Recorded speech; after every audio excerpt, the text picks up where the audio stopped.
Greetings, everybody. Welcome to Unit 6. We are getting super close to being at the end of the term.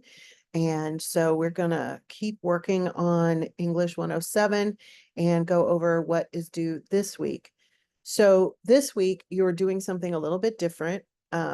As we've done before, we don't do the same thing every week anyway, but this week, instead of creating a paper, you're creating what's called an annotated bibliography. And like all the other stuff, like the PowerPoint and everything, there is a template provided. So I'm going to show you how to use that. And you should be able to just use the template and fill in the information. It's a little bit different than a regular APA document. So it's one of those things, if you use what's available to you, it also kind of has reminders of what needs to be done. So for me, it's kind of like using that PowerPoint template for the vision board. If you use the template, it has the slots for what you need to put in there. So I'm a big believer in not having to reinvent the wheel too. So let's take a look at what's going on this week. And I'm going to share two things and then we'll go back and forth between them. So okay, so right now we're looking at the Word document. Let's go to the class instead. As I mentioned, of course, it is Unit 6, and the headline for this one is literacy, which of course, we are primarily talking here about a term called information literacy. And it's a tricky thing in this day and age because so much information comes to us through the internet. And a lot of that information is good information, and a lot of that information is not so good information. Essentially, anybody who pays for space on the internet can publish whatever they want.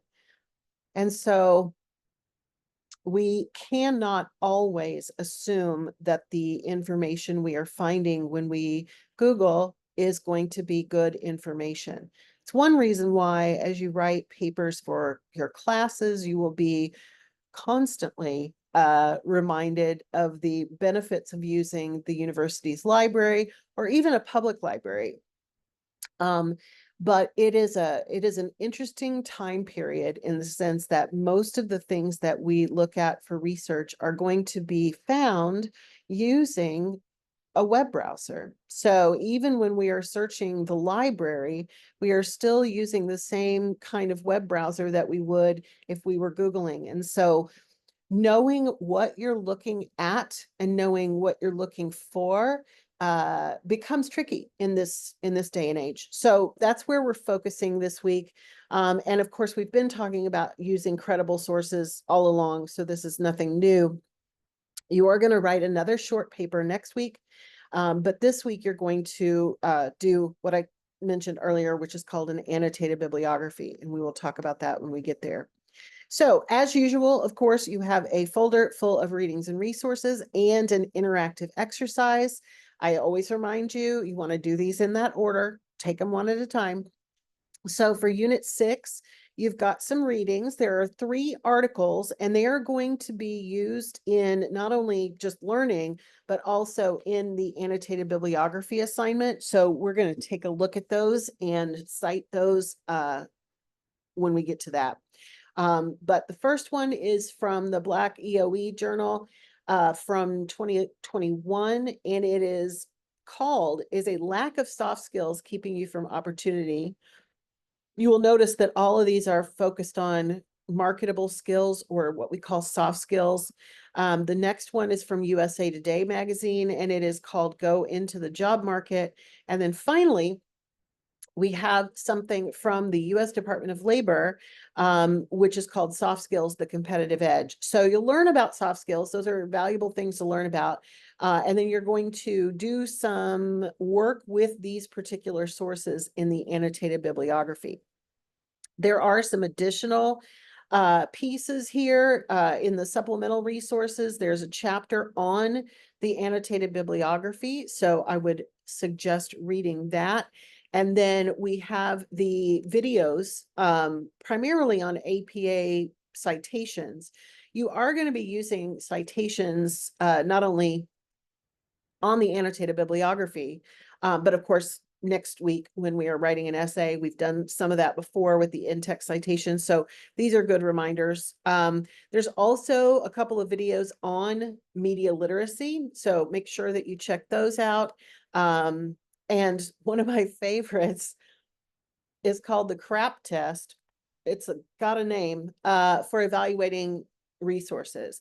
And to be fair, you not only need to evaluate resources that you find online, but also those that you find in the library, because they may or may not be what you're looking for. So we'll learn about the CRAP test this week, and it is something that you're going to refer to when you do your annotated bibliography as well. Now, here is a video on finding information using Post Library. I've given you similar information before. We've done some searching using the library, but this is a good video to give you that kind of reminder and background of how to access the library, and not just use Google for everything that you do in your entire life. So, we will then, of course, do, as I mentioned, there is a Unit 6 interactive exercise, and it's also going to be aimed at helping you with citation. Citation really is one of the biggest lessons that we take away from our early English classes in college, because it is not something that necessarily comes naturally for people. We tend to realize, okay, I have to let people know where I got my information from, but citing sources, it is not necessarily intuitive. Most of the time, if we got something off the internet, we just want to put the link in and say, here's where I got it. But of course, APA requires more than that. All documentation systems require more than that. So we will continue to work on that. The next item, of course, is your discussion board for the week. We're back down to 2 assignments this week. So I know last week you had 3, and that is a little bit daunting, but Unit 6 is called, the discussion board is called Drowning in Technology, which is very interesting. As the videos in this week's readings and resources explain, we live in a world filled with media and technology. And you'll notice that this is a quote from a long time ago. Heck, I wasn't even in high school yet, and I'm 1,000 years old. So in 1983, Daniel Boorstin stated the following in the New York Times: "Technology is so much fun, but we can drown in our technology. The fog of information can drive out knowledge." Hi. Uh, Hold on one second.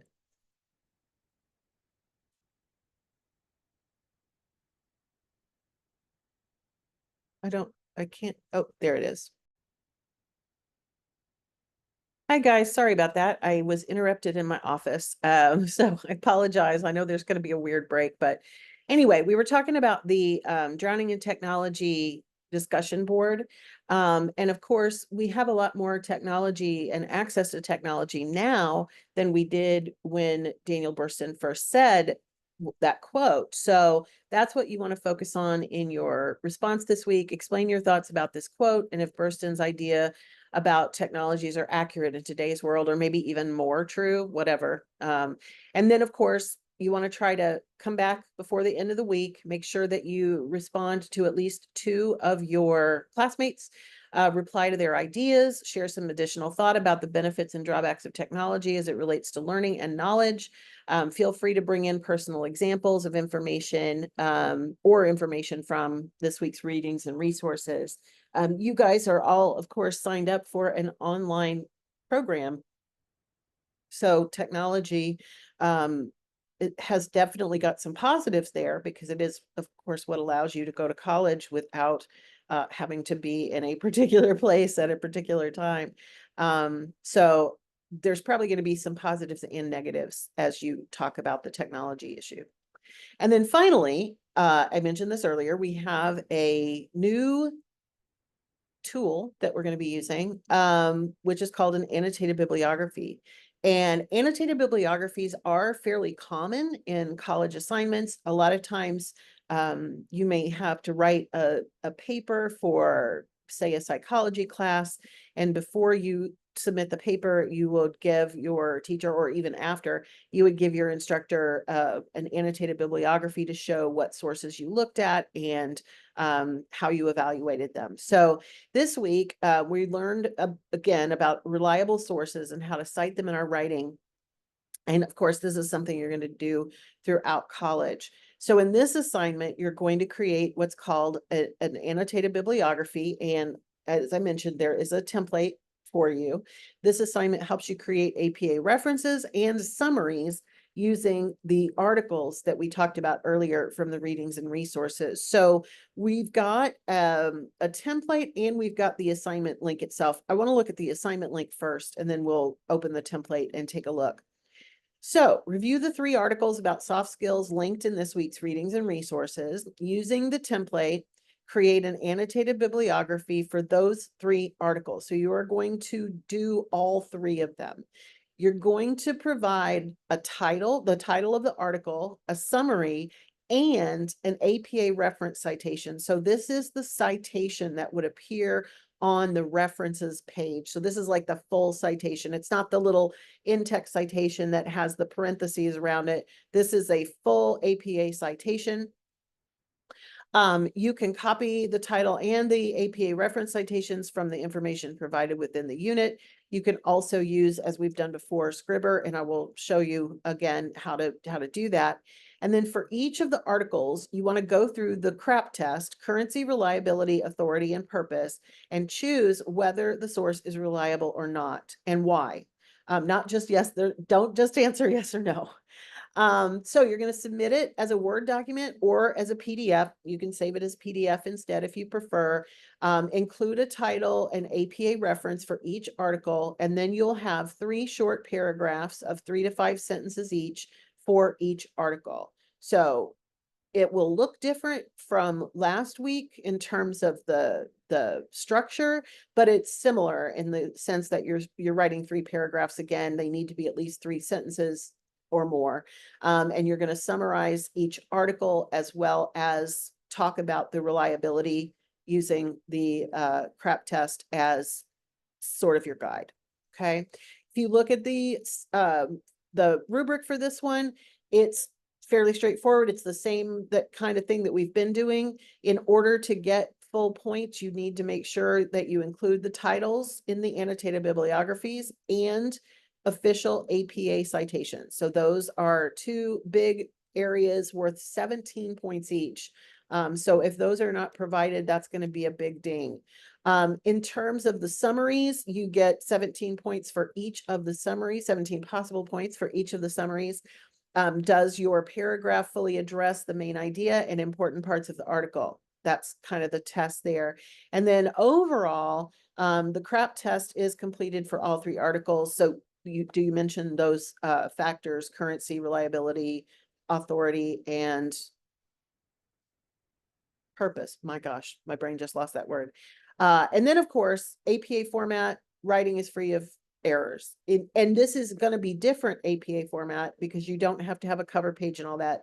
You're going to use the template that is provided, but you do want to check it, make sure that your grammar and all that stuff is correct. So, all right, so we need to do 2 things. One is to look at the articles and find the citations for those. And then we need to look at the annotated bibliography. So let's take a look at the articles. We need to go back to readings and resources. And the first one, I believe, is from the library. And so one of the many benefits of using library sources is that those APA citations are provided for you. So you will have to sign in using your post login information, and then you will read the article by clicking on the link on the far left, which says PDF full text. So if we click on that, you will see the article. And this is where you will read it. You will need to do that in order to write your summary and to conduct your CRAP test. There's some photos and stuff too. It's not a terribly long article, but this is the article that you're going to read for this one. And if we go back to the main library page, you will notice that over here on the far right-hand side, you have a cite button. And we are, of course, using APA. So we're going to copy and paste this citation into our document. Okay. So I have copied it. I'm going to open my annotated bibliography and I'm going to put that citation in this box, APA reference, copy from readings and resources. There is my citation. It still has the italics where it's needed. It's got all the information. Everything is cool. Now, one of the things, of course, that you will also do, which feels a little weird, but you do need the title in two places. So we're also going to put the title over here, just the title. And then, of course, is it reliable or not? You will answer yes or no here, and then you will write your summary. Okay. Now, this box for the summary can get much bigger if needed. You may end up with a document that's more than one page, which is absolutely fine. You don't need to do anything other than put your information in here, but you will copy and paste the citations where possible.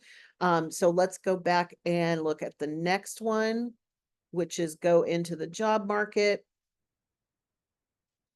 Same thing. This is a library source. Notice it did not make me sign in this time because I've already signed in. So in order to read the article, you need to click on the PDF full text. Read through the article so you can write your summary. And then, of course, we're going to get the citation from the database here. And this is the citation for this one. So we're going to copy that and we're going to paste that one in this box.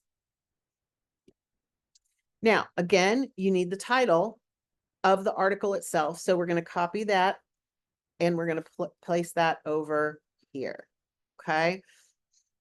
Same thing for the last one. Let's go back and get that last one.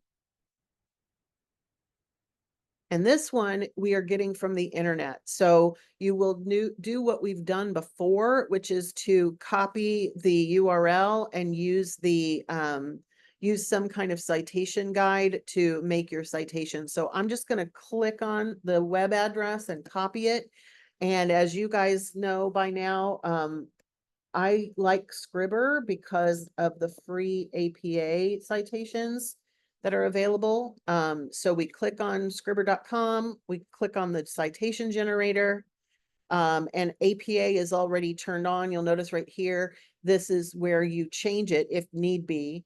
We're going to click on the box and put the citation or put the link in there, and it will cite it for us. And here is the reference page entry. So we're going to copy that and paste it into this box.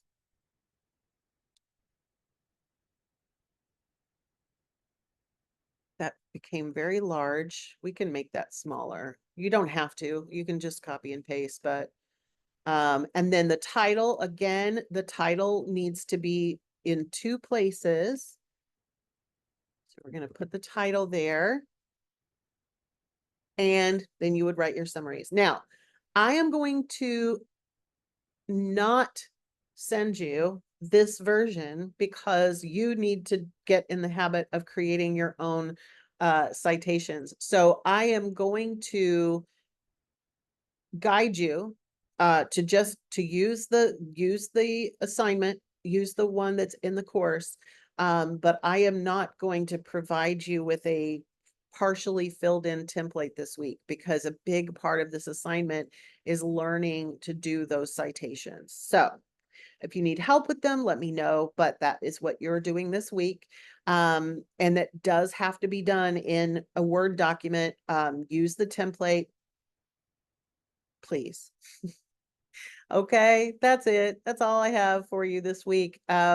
We will be live tomorrow night on Tuesday night for the workshop, second to last workshop of the term. And hopefully I will see some of you there. So everybody take care, have a great day, and happy soft skill writing about.